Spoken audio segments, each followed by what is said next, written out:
Bonjour à tous, aujourd'hui dans cette vidéo, on va parler des ablutions en islam. 3 sortes d'ablutions rituelles. Sachez tout d'abord qu'il existe 3 types d'ablutions rituelles que le croyant et la croyante peut effectuer selon le contexte et le besoin. Ablutions mineures, les grandes ablutions, ou ablutions majeures, les ablutions sèches. Qu'est-ce que les ablutions? La définition du mot wudu, ablution, le mot wudu vient de wada'a qui signifie la propreté. D'un point de vue linguistique, faire le wudu désigne donc le fait de se nettoyer. Qu'en faire les ablutions? En islam, les ablutions, les wudu sont un acte d'adoration. Il ne s'agit pas simplement de se laver pour être propre, il s'agit de se purifier de toute souillure avec de l'eau dans le but d'accomplir un acte d'adoration, notamment la salate, prière islamique. Il y a 3 types d'ablutions, les petites ablutions, wudu, et les grandes ablutions, ghusl, et les ablutions sèches. Les petites ablutions, wudu, qu'est-ce que les petites ablutions?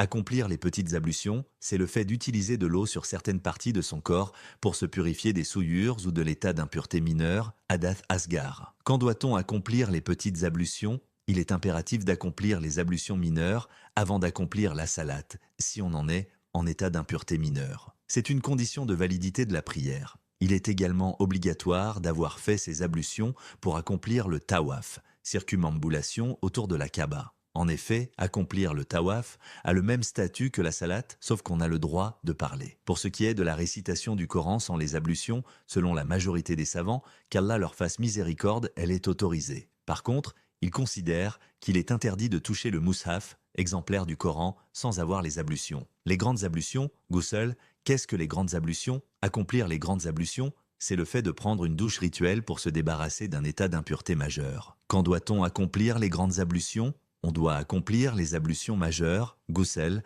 après des rapports sexuels ou après une éjaculation jouissive en état d'éveil. On doit également les faire lorsqu'on a éjaculé pendant son sommeil, pollution nocturne. Il en est de même à la fin des menstrues ou des lochis, saignements postpartum.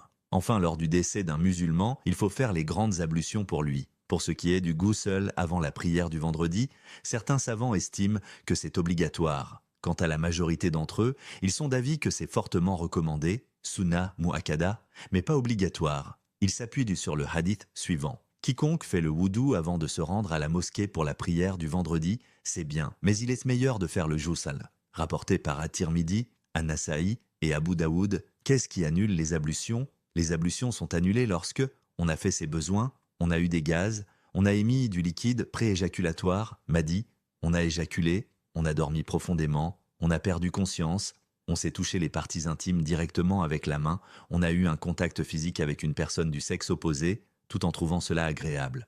Comment faire les petites et les grandes ablutions?